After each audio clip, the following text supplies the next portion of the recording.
नमस्कार साथियों। Rate maths level 2 में हम वर्ग का टॉपिक पढ़ रहे थे। वर्ग की आज की क्लास में हम वैदिक गणित में वर्ग संक्रिया किस प्रकार की जाती है इस पर डिस्कस करेंगे। देखिए बहुत ही आसान है इसमें, क्योंकि वैदिक गणित के जो जितने भी प्रकार के सूत्र है, जितनी भी संक्रियाएं है, वो जो सामान्य गणित में अपन संक्रियाएं करते हैं उनकी तुलना में बहुत ही कम समय में हमें हल प्रदान करती है। तो इसी तरीके से आज अपन वर्ग के टॉपिक में वर्ग की संक्रिया को वैदिक गणित में किस प्रकार से हल करते हैं इसके ऊपर डिस्कस करते हैं। देखिए इसमें जो वर्ग की संक्रिया की जाती है उसका सूत्र जो है वो निखिलम आधार उपाधार के नाम से जाना जाता है। निखिलम आधार उपाधार, निखिलम विधि से अपन वर्ग संक्रिया करेंगे। निखिलम आधार उपाधार नाम आपको समझ में आ गया होगा। विधि है निखिलम आधार उपाधार विधि। अब देखो वर्ग संक्रिया अपन जब करते हैं तो वर्ग संक्रिया में उसी संख्या को उसी संख्या से गुणा करते हैं। तो इस निखिलम आधार उपाधार का जो सूत्र है वैदिक गणित में, जिस सूत्र से जो अपन वर्ग करते हैं वो वास्तव में है क्या? गुणा है। किसी भी संख्या को उसी संख्या से गुणा ज्ञात करने का ये एक सूत्र है। निखिलम आधार उपाधार वर्ग संक्रिया में समान संख्या को आपस में गुणा करने का एक सूत्र है, जो कि गुणा की विधि के रूप में ही जाना जाता है। इसमें शर्त ये दी जाती है, जब अपन गुणा पढ़ते हैं तब भी इसको देखते हैं तो उसमें शर्त ये लगा जाती है जब दोनों संख्याएं परस्पर समान हो। अगर गुणा करते हैं, समान संख्या का गुणा करना होता है, तो गुणनफल का जो टॉपिक है उसमें ये जो निखिलम है आधार उपाधार, वो समान संख्या दोनों संख्याएं परस्पर समान होती है तब ये शर्त लगाकर ज्ञात की जाती है। अब चूंकि समान संख्या को गुणा करना क्या कहलाता है? वर्ग ही कहलाता है। समान संख्या को गुणा करना क्या कहलाता है? वर्ग कहलाता है। तो देखिए आगे अपन बात करते हैं इसके सूत्र की। ये तो नाम हो गया, अब वास्तव में सूत्र होता क्या है? हमें क्या है, किसी भी संख्या का वर्ग ज्ञात करना होता है। तो निखिलम आधार उपाधार विधि के अंदर सबसे पहले हम संख्या को लिखेंगे, उसमें प्लस विचलन करेंगे और फिर एक आडी लाइन खींच के विचलन का वर्ग लिखते हैं। विचलन का वर्ग लिखते हैं। तो जैसे हम संख्या ले लेते हैं, यहां पर एक 17 ले लेते हैं। इस 17 का हमें क्या करना है? वर्ग ज्ञात करना है। तो संख्या तो देखो कितनी हो गई, छोटी छोटी बातों की जानकारी लेते हैं। संख्या तो हो गई है 17। अब विचलन आधार उपाधार ये क्या चीजें होती है? ये देखो क्या होता है, अपन जो 10 की गिनती लिखते हैं या 10 का पहाड़ा लिखते हैं, तो वो 10 के गुणज में जो संख्याएं होती है, तो किसके गुणज में है? 10 के गुणज में। तो आधार अपन बोलते हैं 10। तो 17 में आधार क्या हो जाएगा? 10। और आगे जैसे 20 30 40 आ रहा है तो ये उपाधार हो जाता है, क्योंकि ये 10 के गुणज है। तो इसको अपन 10 गुणा 2 ये उपाधार के रूप में जाना जाता है। 10 गुणा 3 ये उपाधार हो गया। 10 गुणा 4 ये उपाधार हो गया। ठीक है, इनको अपन उपाधार कहेंगे। 10 का जो गुणज है 10 गुणा 1 10 गुणा 2 10 गुणा 3 10 गुणा 4 10 गुणा 5, इस तरीके से ये उपाधार कहलाता है और 10 आधार कहलाता है। तो कहने का मतलब है 1 से लेकर 99 तक की जो संख्याएं होती है, तो आंख मीच कर आप उसमें आधार कितना मानेंगे? 10 मानेंगे। 1 से 99 तक की जो संख्याएं होती है उसमें आंख मीच कर आप आधार कितना माने? 10 माने। और उपाधार आ जाता है तो वो फिर उस पर डिपेंड करता है कि वो कितने का गुणज है। जैसे 45 आ गया, संख्या 45 आ गई, तो ये 10 गुणा 4 प्लस 5 होता है, तो उपाधार 10 गुणा 4 हो जाता है और 5 इसका विचलन हो जाता है। 10 से प्लस माइनस में जो संख्याएं रहती है वो विचलन कहलाती है। अब विचलन क्या होता है? आधार से कितना ज्यादा या कम बोल सकते हैं, माइनस में भी हो सकता है ये। आधार से कितना ज्यादा या कम मान होता है वो विचलन कहलाता है आपका।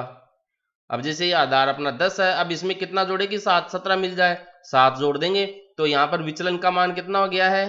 विचलन अपना 7 हो गया है। यहां पर विचलन कितना हो गया है? 7। तो देखिए दोबारा रिपीट कर देता हूं, निकलम आधार उपाधार विधि से अपन वर्ग संक्रिया ज्ञात करेंगे, जिसमें हम संख्या का वर्ग ज्ञात करेंगे। तो संख्या का वर्ग के लिए सूत्र क्या होता है, संख्या में हम विचलन जोड़ते हैं।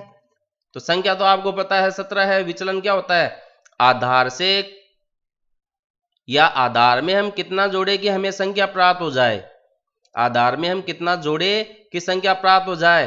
तो 10 में 7 जोड़ देंगे तो संख्या प्राप्त हो जाएगी, तो विचलन कितना हो जाता है 7। उसके बाद में एक आडी लाइन खींचते हैं और विचलन का वर्ग करते हैं, ये इसका सूत्र है। तो करके देखते हैं, चलिए देखिए। तो 17 का वर्ग बराबर 17 प्लस विचलन 7 हो गया, और आडी लाइन खींच के कितना 7 का वर्ग लिखेंगे। इसको मैं आगे बढ़ाता हूं, 17 प्लस 7, इसका योग आपको पहले नहीं करना है, इसका योग तब तक करना है जब तक इसको पहले हल नहीं कर ले, इधर क्या आना है उस पर विचार नहीं कर ले, डिस्कस नहीं कर ले, प्राप्त नहीं कर ले, तब तक इसका योग नहीं करना है। तो 7 7 49, देखो इधर हमें केवल इकाई का अंक रखना है। अगर आपकी संख्या 1 से 99 तक है तो विचलन के वर्ग में हमें केवल एक अंक ही RHS में रखना है, या जो आडी लाइन है इसकी तरफ एक अंक ही रखना है। अभी हम केवल दो संख्याओं के वर्ग पर चर्चा करेंगे, इसके आगे की बाद में देखते हैं।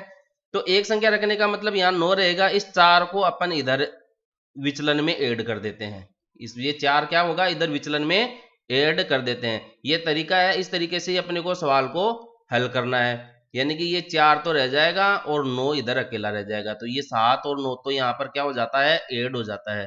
तो देखिए क्या होगा, 7 में 4 जोड़ देंगे तो 11, तो 17 प्लस 11, और इधर 9 बच गया। अब इसको ऐड कर दो, अब इधर 1 रह गया तो इसको ऐड करके लिख दो। तो 17 में 11 ऐड कर देंगे तो बताइए कितना आ गया, और ये 9। अब इसे इतना संपूर्ण प्रक्रिया अपनाने के बाद में ये जो आडी लाइन है इसको आप हटा दीजिए, तो 289। तो 17 का वर्ग हमें कितना प्राप्त होता है, 289 प्राप्त होता है। इसके आप जितनी ज्यादा प्रैक्टिस करेंगे उतना ज्यादा आपके अभ्यास में आ जाएगा। अभी नई चीजें हैं इसलिए आपको हो सकता है थोड़ा अटपटा लगे, लेकिन वास्तव में ये अभ्यास होने के बाद में मानक वर्ग विधि की तुलना में, जो गणित में अपन वर्ग करने का तरीका पढ़ते हैं उसकी तुलना में आसान रहता है। देखिए एक उदाहरण और लेकर चलते हैं अपन, जैसे 16 का वर्ग करना है, ठीक है। तो सूत्र क्या होता है, संख्या का वर्ग क्या होता है, संख्या प्लस विचलन, संख्या प्लस विचलन, और फिर विचलन का वर्ग करते हैं आडी रेखा खींचकर, विचलन का वर्ग। ओके, तो संख्या अपनी 16 है, तो इसमें पहले तो कुछ बातें लिख लेते हैं अपन। आधार तो देखो 10 रहेगा, और विचलन क्या होता है, आधार में कितना जोड़ने पर संख्या प्राप्त हो रही है 6, तो विचलन अपने को कितना मिल जाएगा, विचलन अपने को प्लस का 6 मिलेगा, जोड़ने पर प्राप्त हो रही है इसलिए विचलन प्लस का 6 होगा। तो देखिए 16 का वर्ग बराबर संख्या प्लस विचलन, आडी रेखा खींचेंगे और विचलन का वर्ग। अब आगे देखो, इसको अपने को तब तक योग नहीं करना है जब तक इधर क्या हल अपन प्राप्त नहीं कर ले। 36 है, इधर केवल इकाएकांक रखना है।